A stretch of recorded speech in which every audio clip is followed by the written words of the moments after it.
Hi, this is Lori Culler with AgHires. Are you struggling to answer that dreadful question in an interview, tell me about yourself? Often we see great candidates really get this wrong. You think about that first interview almost like a first date, and you're trying to give a really good impression, and they're struggling a little bit on how to answer that.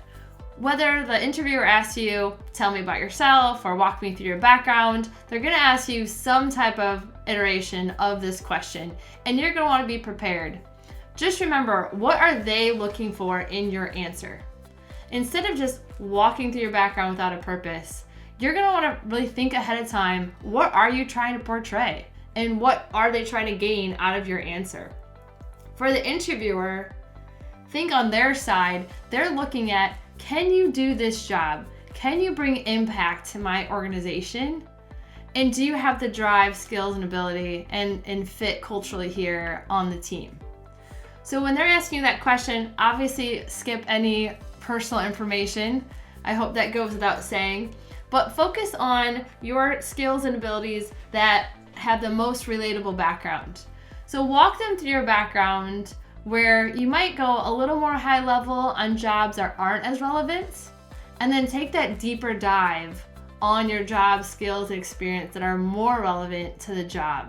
They're trying to gauge your ability, and you're trying to catch their attention on that first kind of hello on that first interview.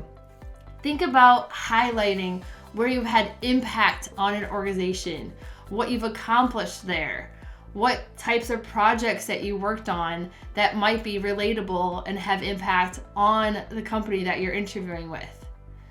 Think about the length of your answer as well. So you do want to give them enough kind of meat and potatoes to make sure they know about your background, but you don't want to go too long. Allow that interviewer to ask you more questions in particular areas that they're interested in. If you take up too much time on the overview, that might not allow them to do that. And then the biggest tip of all is practice, practice, practice. You're gonna want to know that this question is gonna come, think about ahead of time for that particular company, and you will want to adjust this depending on the company you're interviewing with, and practice what that pitch will look like and what you're trying to convey. And I always suggest, practice that out loud. Don't practice it in your head. It's going to come across a lot smoother. And you're welcome to have a few notes with you. You're going to want to have a notebook and pen to take on notes during the interview anyways. If you feel like you could freeze up, it's also appropriate just to have a few jotted bullets in your notebook to glance at in case you do kind of freeze up in the interview. Follow and like AgHires for more tips on interviewing.